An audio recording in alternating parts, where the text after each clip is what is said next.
नमस्कार दर्शकों, आप सभी को स्वतंत्रता दिवस की हार्दिक शुभकामनाएं। मैं हूं आपके साथ इशिका यादव। आप देख रहे हैं अभय न्यूज का 15 अगस्त सोमवार शाम का बुलेटिन। तो चलिए देखते हैं शहर की कुछ खास खबरें। इस बुलेटिन के प्रायोजक है आरके डेवलपर्स। शानदार घर खरीदें अब अपने बजट में।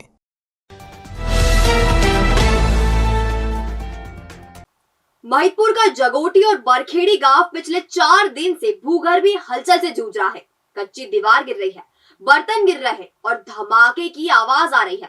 अफसर और जनप्रतिनिधियों ने गांव का मुआयना किया है, स्थायी तौर पर पटवारी की नियुक्ति कर दी है, लेकिन अभी तक भूगर्भीय हलचल और धमाके का कारण समझ में नहीं आ रहा है। गैस अथॉरिटी ऑफ इंडिया की पाइपलाइन गांव से गुजर रही है, लेकिन गेल प्रबंधन ने पाइपलाइन में टेस्टिंग से इनकार किया है। सोमवार को भूगर्भ वैज्ञानिकों की टीम जगोटी पहुंची और स्थिति का आंकलन किया।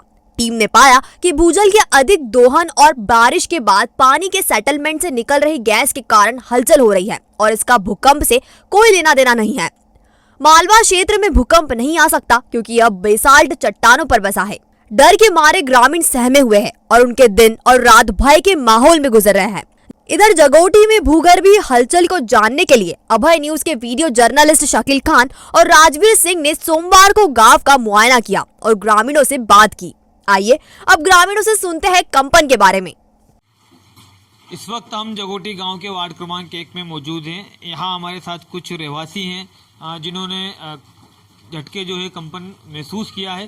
तो ऐसा इनका बता रहे हैं कि इनके घरों की जो कच्ची दीवारें हैं वो भी जो है कंपन के कारण गिरी हैं। हम बात करते हैं इनसे कि आखिर किस तरीके से इनका अनुभव रहा, क्या हुआ था उस वक्त, और आइए हमारे साथ मौजूद हैं। बताएं आप क्या आपने अनुभव क्या जब जिस वक्त दीवार गिरी उस वक्त आप क्या कर रहे थे? और हम बर्तन मांज रहे थे, एकदम हम पड़िया आवाज आने की मारी जूझे।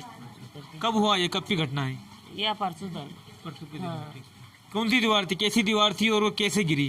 कच्ची दीवार थी और एकदम कपड़ा ने बर्तन मांज रहे थे, वह एकदम आई जूझे तो पड़ी नीचे। जैसा कि सम्मा बाई ने बताया कि ये उस वक्त बर्तन मांज रही थी और बर्तन मांजते समय इनको कुछ धमाके की आवाज़ हुई और धमाके की आवाज़ के बाद जो इनके घर के पीछे जो कच्ची दीवार थी वो कच्ची दीवार भरभरा कर गिर गई। हमारे साथ एक और रहवासी यहाँ के मौजूद हैं। इनके भी घरों में कुछ कच्ची दीवारों में ही कंपन के बाद जो है कि दरार का मामला सामने आया। काका क्या हुआ था आपका, किस तरीके से आपकी दीवार? 12 बजे परसों में आए थे दमी का, तो इसमें कम तड़के थी और जिसके बाद में रात में आया उसमें पूरी 1/2 हो गई, तो मैंने रस्सी से बांध दी वो दीवार। और जिसके बाद कल आए रात में जो चला तो वो दीवार का इधर से लेवना भी उड़ गया और उधर से भी एक हाथ भर का तराड़ पड़ गया। विधायक भी यहाँ पर आए थे, उन्होंने निरीक्षण किया है, एसडीएम भी उनके साथ में थे। क्या आपको बताया उन्होंने, किस तरह से? गाँव वाला को संतुष्ट कर देना, कोई घबराने की कोई जरूरत नहीं। आप जैसे ऐसा कोई नहीं है, वो हो जाएगा शांत। तो सब ये घबराने का पूरे गांव में जो डूब जाने, जिसके बाद फिर शांत होने के बाद फिर क्या कर सकते हैं? विधायक भी कुछ भी नहीं कर सकता, कोई भी नहीं कर सकता। कितनी देर में आपको जो कंपन महसूस हो रहा है? सर वो 15-20 मिनट में हुआ, आधा घंटा के अंदर में 5-6 बार हो गया। तो ये थे हमारे साथ यहाँ के क्षेत्रीय रहवासी जिन्होंने बताया कि किस तरीके से ये झटके महसूस कर रहे हैं। हालांकि क्षेत्रीय विधायक और एसडीएम भी उन्होंने भी यहाँ का निरीक्षण किया है और ग्रामवासियों को संतुष्ट किया है कि ऐसी कोई घबराने वाली बात नहीं है। कोई भूकंप के झटके या इस तरह की कोई घटना नहीं हो रही है। फिलहाल प्रशासन इस पूरे गांव पर नज़र बनाए हुए है और अब आगे देखना ये किस तरीके से प्रशासन जो है कि इनको संतुष्ट कर पाता है। हालांकि गाँव वाले जो है काफ़ी घबराए हुए हैं, काफ़ी भय का माहौल है। और जिस तरीके से आपने देखा कि गाँव वासियों ने हमें अपनी आपबीती बताई, अब देखना ये है कि आगे प्रशासन इसको किस तरीके से गाँव यहाँ के ग्रामीणों को, यहाँ के रहवासियों को संतुष्ट करता है। अभय न्यूज के लिए उज्जैन से शकील खान। अभय न्यूज संवाददाता ने ग्रामीण बद्रीलाल बारोट से बात की। रात को 8:45 से 9 बजे तक में बीच में 3 धमाके हुए हैं। तो 9 बजे वाला धमाका बहुत लपक का था, उसमें कहीं की दीवारें गिरी है और प्रशासन इसकी ओर कोई ध्यान नहीं दे रहा है। 12 तारीख से ऐसा चला रहा है जगोटी और भरखेड़ी में 15 मिनट, आधा घंटा, 10 मिनट में कोई समय ही नहीं है। रात को 9 बजे भयंकर धमाका हुआ, सब लोग घर से बाहर कुछ नहीं है। तो बता रहे कि वो पानी गिरा, ज्यादा गिरा, इस वजह से पानी की वजह से भूमि में कंपन हो रहा है। तो क्या पानी पहली बार गिरा क्या? ऐसा हर बार ही पानी गिरता है। ये कोई पूछने की लफड़ा है इसमें, प्रशासन ध्यान दे नहीं रहा है, बस आके आश्वासन दे के चले जाते, कुछ भी नहीं। ग्रामीण अर्जुन भी बद्रीलाल बारोट की तरह ही पूरा घटनाक्रम बताते हैं। 2 दिन का हो रहा है, दमे का हो रहा है। इसमें आज रात में खतरनाक था, 9:15 बजे से 9:45 से चालू था, ये 11:15 तक। जिसमें 9:15 वाले धमाके में ये दीवार डल रही। ये बरखेड़ी जगोटी दोनों गांव में हो रहा है। ये 2-3 दिन हो गए, 2 दिन हो गए इसमें। जगोटी के दुकानदार भोलेश राठौर भूकंप की बात से इनकार करते हैं। वह कहते हैं कि झटके से महसूस हो रहे हैं, लेकिन भूकंप नहीं है। नहीं, ऐसा कोई क्षेत्र नहीं है यहाँ पे। और कुछ पिछले 2-3 दिनों से ऐसा महसूस हो रहा है हमको। 3 दिनों से हम हल्के वाइब्रेशन जो होते हैं वैसा फील कर रहे हैं, पर भूकंप एक अलग चीज़ होती है। भूकंप जैसा कुछ भी फील नहीं हुआ अभी तक। मैं तो बचपन से यहीं पैदा हुआ हूँ, यहीं पे रहता हूँ। एक अन्य दुकानदार मोहम्मद रफी ने बताया कि 4-5 दिन से रोजाना धमाके हो रहे हैं। पूरे गांव में धमाका महसूस किया गया है। बिल्कुल रात में विस्फोट की तरह होता है और पूरा मकान हिल जाते हैं। जिस तरीके से भूकंप आता है इस तरीके से स्थिति बनी हुई है यहाँ पे। क्या रात में हुआ ना सर? कितनी बजे के करीब? ये रात में 9-9:30 बजे के करीब हुआ था और बहुत तेज धमाका हुआ। पूरा मकान हिल गए थे यहाँ पे। क्या तो ये पूरे गांव में हुआ? हाँ, पूरे गांव में हुआ। लोग घरों से बाहर आ गए थे सारे लोग। अन्य लोगों ने बताया चीजें शांत हो जाएंगी, ऐसा वैज्ञानिकों ने बताया है आके यहाँ पर और पूरी जानकारी दी है। लगभग 5 दिन इस तरह के धमाकों को हो गए हैं। ग्रामीण काफी परेशान है। लोगों के घरों के बर्तन भी गिर रहे हैं और अभी कुछ ग्रामीणों ने हमें बताया कि कहीं कहीं दीवार भी गिरने की सूचना आई। तो क्या आप किस तरह से समझाई दे रहे हैं ग्रामीणों को, और क्या आपके पास किस तरह की शिकायत आ रही है? यही शिकायत आ रही है कि रात में धमाके होते हैं, जोर की आवाज़ आती है, कंपन होता है। पर ये एक प्राकृतिक घटना है जो अधिक वर्षा से हो रही है और लगभग 2-3 दिन और चल सकती है ये घटना। इसके अलावा कोई डरने की और भय की कोई स्थिति नहीं है और ना ही कोई ग्रामीण भयभीत हो। और हमारे साथ यहाँ पे कुछ ग्रामीण भी मौजूद हैं जिन्होंने इस चीज़ का अनुभव किया है। हम इनसे बात करेंगे। वैसे बताएं, आप यहीं के निवासी हैं, आप क्या आपको किस तरीके से आप अनुभव कर रहे हैं, क्या महसूस हो रहा है? सर 12 तारीख से 3-4 दिन हो गए हैं। कभी रात को, कभी 12 बजे रात को, 1 बजे जब सोए है आदमी सोया, पलंग से वाइब्रेशन की पूरा बम करके आवाज़ आती है। पूरा मतलब एक जैसे कोई मकान से कोई वस्तु टकरा रही हो इसकी। और भी हमारे साथ यहाँ पर ग्रामीण मौजूद हैं। काका, आप बताएं क्या लग रहा है आपको, क्या माहौल है? उठ गया, एकदम दूध के उठ गया है। इसके बाद में धमाका होता है, बाद में गम लगा। कितने समय से हो रहा है, कितना वक्त हो गया उसको? 1 तारीख की लगे, अभी तक भी चल गया है ये। आज भी एक का, आज भी हुई। तो कुल मिलाकर बात ये है कि यहाँ के जो ग्रामीण हैं वो काफ़ी परेशान हैं। हालांकि प्रशासन और जो क्षेत्रीय विधायक हैं वो लगातार यहाँ पर नज़र बनाए हुए हैं। हम आपको वो जगह भी बताएंगे जहाँ पर कुछ दीवारों के घरों में तड़कने की भी कुछ सूचना आई है। इधर जगोटी में भूगर्भीय हलचल की जानकारी मिलने पर वैज्ञानिकों की टीम जगोटी पहुंची और स्थिति का आंकलन करने के बाद स्थिति स्पष्ट की। यहाँ जो परिस्थिति बनी है कि जो पानी अपने ज़मीन से निकाला है और वहाँ जो गैप निर्माण हुआ है उसमें गैस बन रही है। और गैस बनने के कारण ये हो रहा है कि अब जो बारिश का पानी उस गैप में जा रहा है तो उसमें जो गैस बनी हुई है वो अपने निकलने का रास्ता ढूंढती है और उसके ढूंढने के कारण ये थोड़ी हलचलें हो रही हैं।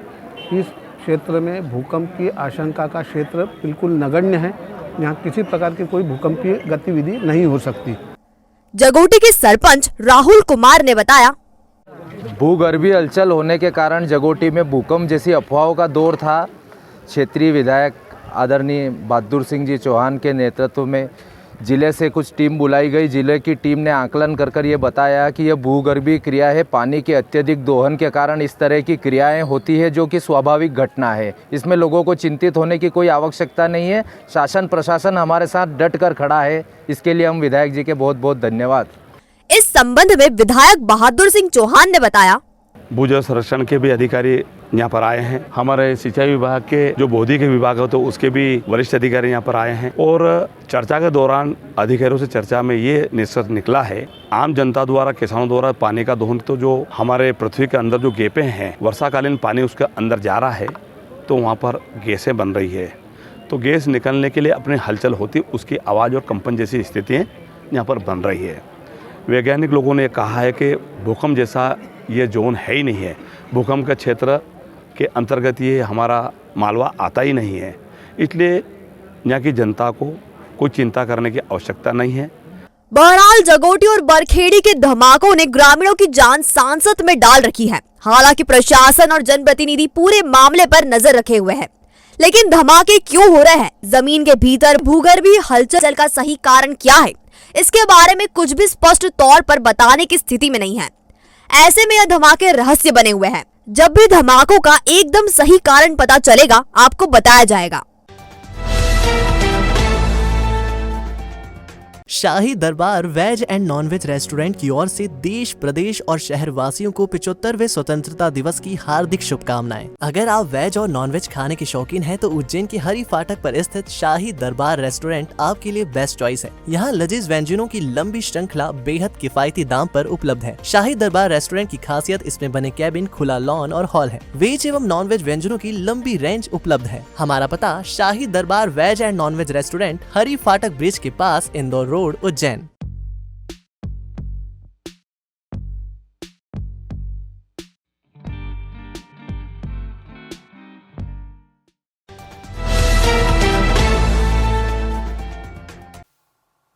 श्री महाकालेश्वर भगवान की भादो मास की पहली सवारी सोमवार शाम मंदिर से पूरे वैभव के साथ निकली।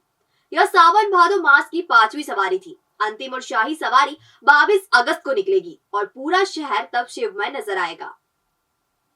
तय शेड्यूल के मुताबिक सभा मंडपम में पूजन के बाद पालकी में भगवान चंद्रमौलेश्वर को विराजित किया गया। कलेक्टर आशीष सिंह और एसपी सत्येंद्र कुमार शुक्ल ने पूजन किया और भगवान को पालकी में विराजित किया। इसके बाद पालकी उठाए कहार मंदिर परिसर से बाहर निकले। यहाँ भगवान को गार्ड ऑफ ऑनर देकर सवारी आरंभ की गई। पूरे वैभव के साथ पालकी राम घाट के लिए रवाना हुई। इस बार सवारी में पालकी में चंद्रमौलेश्वर, नंदी पर उमा महेश, गरुड़ पर शिव तांडव, हाथी पर मन महेश और होलकर मुघोटे शामिल थे। सवारी महाकाल चौराहा, गुदरी चौराहा, बख्शी बाजार, कहारवाड़ी होते हुए रामघाट पहुंची और यहां शिप्रा जल से बाबा का अभिषेक किया गया। रामघाट से पूजन के बाद पालकी फिर से मंदिर के लिए रवाना हुई और परंपरागत रास्ते से होकर यह मंदिर वापस पहुंची। सवारी को लेकर भक्त बेहद उत्साहित दिखाई दिए और करीब 1 लाख से ज्यादा श्रद्धालुओं ने सवारी में अपने आराध्य को निहारा। सावन भादो मास की अंतिम सवारी शाही स्वरूप में 22 अगस्त को निकाली जाएगी। इस दिन उज्जैन को दुल्हन की तरह सजाया जाएगा। आशीष जी, किस प्रकार से आती है क्या बाबा महाकाल आज भादो मास की सवारी के उपलक्ष्य में पूरे परिवार के साथ नगर भ्रमण के लिए निकले हैं। उमा महेश, मान महेश, होलकर स्वरूप बाबा महाकाल भक्त लोगों को दर्शन दे रहे हैं। बाबा महाकाल आज आनंद और मंगल का माहौल है। चारों तरफ भारत माता की जय और जय महाकाल का उद्घोष हो रहा है। चलो महाकाल, जय महाकाल। उज्जैन बदनावर रोड पर चिखली के समीप एक बस मोटरसाइकिल को टक्कर मारने के बाद पलटी खा गई। हादसे में मोटरसाइकिल सवार महिला की मौत हो गई है, जबकि बस में सवार 4 लोग घायल हो गए हैं। इन्हें उपचार के लिए अस्पताल में भर्ती कराया गया है। बड़नगर तहसील के ग्राम चिखली के समीप अंधे मोड़ पर बीके यादव ट्रेवल्स की बस MP 13 P0416 अनियंत्रित हो गई। उज्जैन से रतलाम जा रही बस ने उज्जैन से बड़नगर जा रहे बाइक सवारों को टक्कर मार दी। बाइक पर उज्जैन की 60 साल की मधुलता और उनके देवर थे, जो गमी में शामिल होने के लिए बड़नगर स्थित ससुराल जा रहे थे।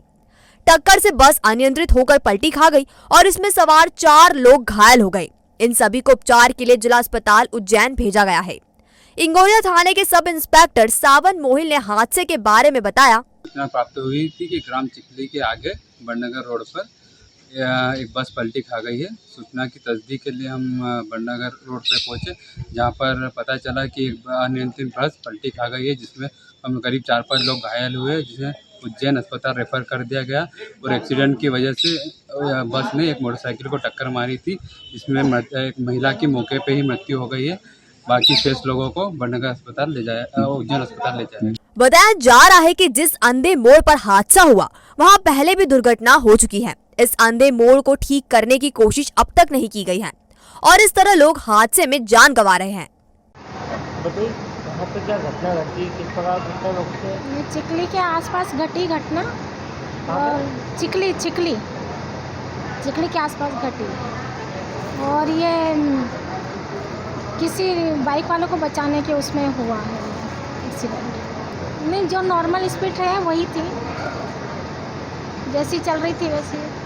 हमारे साथ वाले स्टाफ वाले को तो करीब सभी को लगी है। कितने जने? 5 लोग हैं हम लोग जी, और बाकी और को लगी तो इतना पता नहीं लगा। बीके यादव की बस में बैठे थे हम, किसी बाइक वाले को आने से बस एक्सीडेंट हो गया। बीके यादव की बस थी। कहाँ जा रही थी? उज्जैन आ रही थी।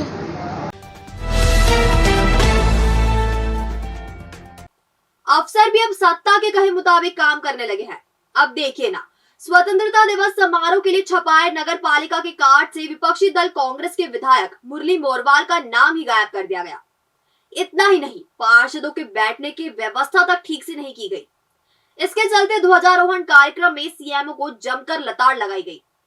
बड़नगर नगर पालिका ने सोमवार को स्वतंत्रता दिवस का कार्यक्रम आयोजित किया था। ध्वजारोहण के दौरान पार्षदों के बैठने की व्यवस्था तक नहीं की गई थी। इस पर भाजपा पार्षद यादवेंद्र यादव ने सीएमओ से बहस की और उन्हें लताड़ लगाई। कार्यक्रम के मंच से विधायक मुरली मोरवाल ने भी आक्रोश जाहिर किया। मोरवाल ने कहा कि हमने सभी का सम्मान किया है, लेकिन निमंत्रण कार्ड में मेरा ही नाम नहीं दिया गया। जब मैंने अधिकारियों से बात की तो आनन फानन में नगर पालिका अध्यक्ष ने कुछ कार्ड में मेरा नाम छपवा दिया। यह गलत बात है और इसका मैं विरोध करता हूँ। मैंने वरिष्ठ अधिकारियों को अवगत कराया है और नगर पालिका अध्यक्ष अभय टोंगिया से भी इस संबंध में बात की है। विधायक से जब मीडिया ने पूछा कि वह इस लापरवाही के लिए किसे जिम्मेदार मानते हैं, तो उनका कहना था कि नगर पालिका अध्यक्ष और सीएमओ को। भाजपा पार्षद यादवेंद्र यादव ने सीएमओ संदेश शर्मा को जमकर लताड़ लगाई। भाजपा पार्षदों ने कहा कि नगर पालिका अध्यक्ष पार्षदों की वजह से बने हैं। सीएमओ को चेतावनी दी है कि आइंदा से ऐसी गलती नहीं होनी चाहिए। अफसर भी अब सत्ता के कहे मुताबिक काम करने लगे हैं। अब देखिए ना, स्वतंत्रता दिवस समारोह के लिए छपाए नगर पालिका के कार्ड से विपक्षी दल कांग्रेस के विधायक मुरली मोरवाल का नाम ही गायब कर दिया गया। इतना ही नहीं, पार्षदों के बैठने की व्यवस्था तक ठीक से नहीं की गई। इसके चलते ध्वजारोहण कार्यक्रम में सीएमओ को जमकर लताड़ लगाई गई। सर, मैं ये संदेश देना चाहता हूँ कि आज हम जो स्वतंत्र हवा में सांस ले रहे हैं, आज हम आज़ादी पूर्वक घूम रहे हैं, और सबसे बड़ी बात यह कि आज हम इतनी बड़ी जो विश्व की महामारी थी कोरोना, उससे बच गए हैं। तो उस ईश्वर की कृपा, उस महाकाल बाबा की कृपा है। तो हमें सर ये करना चाहिए कि इस प्रकार की कोई विपदा अब ना आए। तो हमें स्वच्छता और हमें अपने एक दूसरे का सहयोग करना चाहिए। जैसे मीडिया ने या देश ने या सरकार ने जो भी इस कोरोना महामारी में जो हम बाहर उभर कर आए हैं, सारा विश्व इसमें बहुत पीड़ित था, लेकिन हमारा इंडिया है वो सर कहीं ना कहीं पूरा एक बहुत डट कर खड़ा रहा। और ये आप लोग, हम लोग सब मिल के सर हमने इसका सामना किया है। हमारी इंडियन विल पावर इतनी स्ट्रांग है सर कि कितनी भी बड़ी मुसीबत अगर हमारे ऊपर आ जाती है तो सर हम कभी भी पीछे हटने वाले नहीं है। हम जरूर विजय प्राप्त करेंगे, जरूर विजय प्राप्त करेंगे, जरूर विजय प्राप्त करेंगे। जय हिंद, जय भारत माता, जय हिंद सर। स्वतंत्र भारत के चौथे आधार स्तंभ के माध्यम से देशवासियों को मैं इस अमृत महोत्सव के दिन ढेर सारी शुभकामनाएं और बधाई देना चाह रहा हूं। और साथ ही कहना चाहूँगा कि हमारे सबके लिए गौरव की बात है। मैं स्वतंत्रता के लिए बलिदान देने वाले सभी महानुभाव और हमारे महान क्रांतिकारी तथा स्वतंत्रता संग्राम सेनानियों को सादर नमन करते हुए, उन्हें धन्यवाद अर्पित करते हुए सभी से ये कहना चाहूँगा कि आप सभी को स्वतंत्रता दिवस की शुभकामनाएं। आइए हम सब मिलकर इस आज़ादी के अमृत महोत्सव को पूर्ण हर्ष, उल्लास और गर्व के साथ मनाएं तथा देशवासियों में प्रेम, सद्भावना और सम्मान के साथ रहने की आशाएं जगाएं।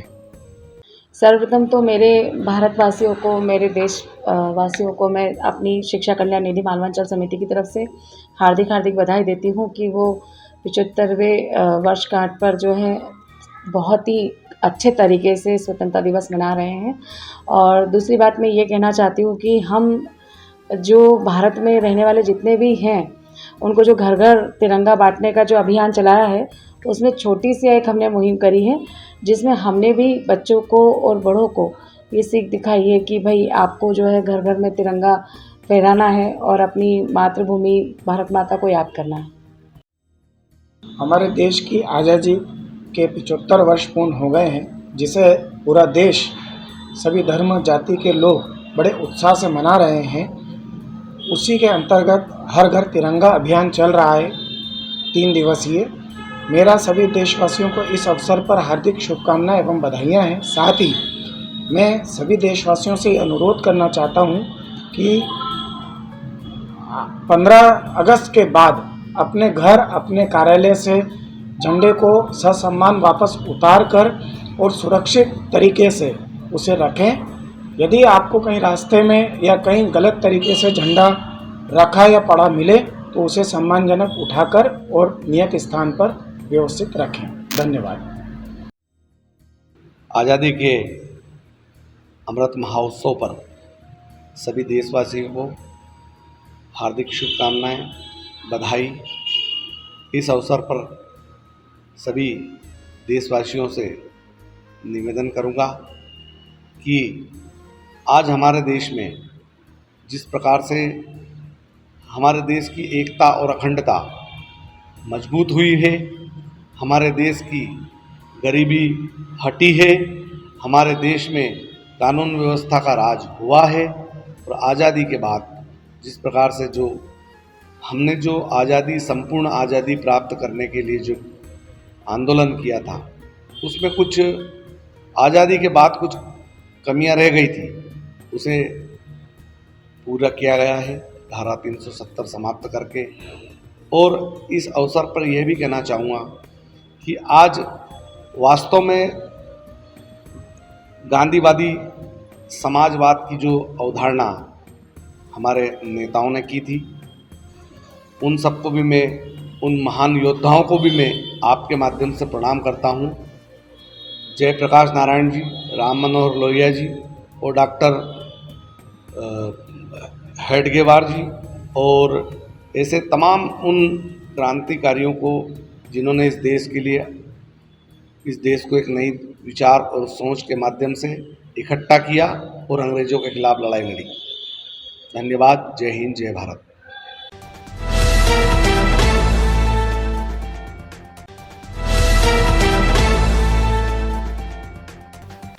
तो आपने देखा हमारा बुलेटिन, ये आपको कैसा लगा इसका फीडबैक हमें हमारे कमेंट सेक्शन में जरूर दीजिएगा। कल फिर मुलाकात होगी नए बुलेटिन के साथ। नमस्कार।